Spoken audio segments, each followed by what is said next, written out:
Welcome to my channel. Please don't forget to subscribe, like, share, and comment. Today we are working on a problem that involves exponential functions. Now, the diagram below shows the graph of fx is equal to a to the power of x. Now we are required to show for the first question that a is equal to a half. Okay, now we're going to use the point there on the curve that is 1.5 for y to get the value of a, because you cannot use the one that has minus 3 and p because we don't know p. So we are going to say now fx, this is the y, so it goes to fx. So we're going to say 1/2 is equal to a to the power of 1 because 1 there is x. Then we can say a is equal to 1/2. So we've shown that. Now let's go to b. Now we need to find the value of p for b if the point minus 3 and p is on fx. So we've got this point here, minus 3p. So we're going to substitute that point into this equation here. Now we know the equation because we found the value of a. The equation is fx is equal to 1/2 to the power of x. So we have the equation now. So we can simply substitute this point in there to get the value of p. But you know fx is y and we put p at the place of fx. So we're going to have p is equal to 1/2 to the power of minus 3. And that is going to give you p is equal to 8. That is done. So we found the value of p. Now let's go to c. On c, we are required to calculate the average gradient of the curve between x is equal to minus 3 and x is equal to 1. So we've got the coordinates there. The coordinates are, when we have x is minus 3, we've got 8 for y. Okay, that's one point there. And then when we've got x is 1, x is 1, we've got a half there. That point was already there.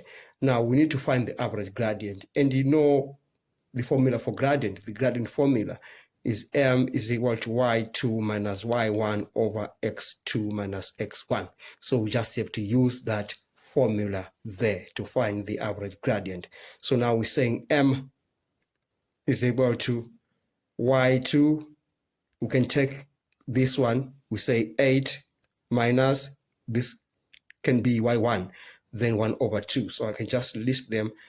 We say this is x2, y2 there, and this is x1 and y1. So we just have to use those ones. Then we divide that by x2 minus x1. So that is minus 3 minus 1. And that is going to give us 15/2, and that is divided by minus 4. So therefore we can say, therefore m is equal to, this gives us minus 15/8. That's the average gradient. So it is found. Then we are done on that part. Now let's go to d.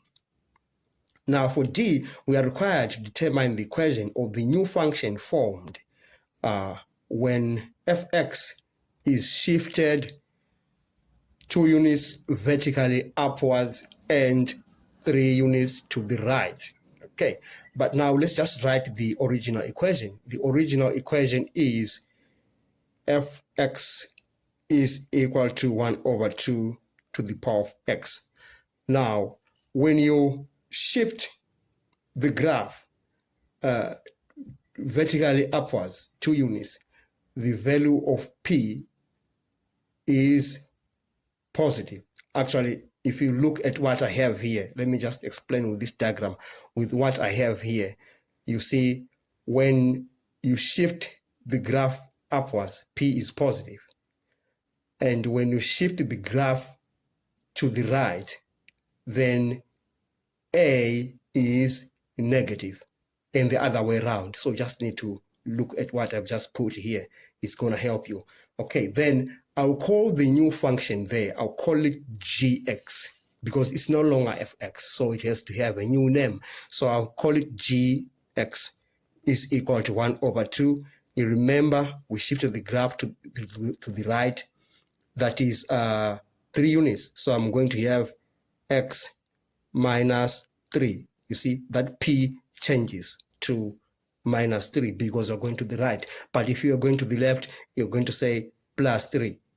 And then the graph is going to shift upwards, 2 units, vertically upwards. That means we have to have a plus 2 there. So that's the new function that you form when you do that transformation. Thanks for watching. Please don't forget to subscribe, like, share, and comment. Enjoy your day.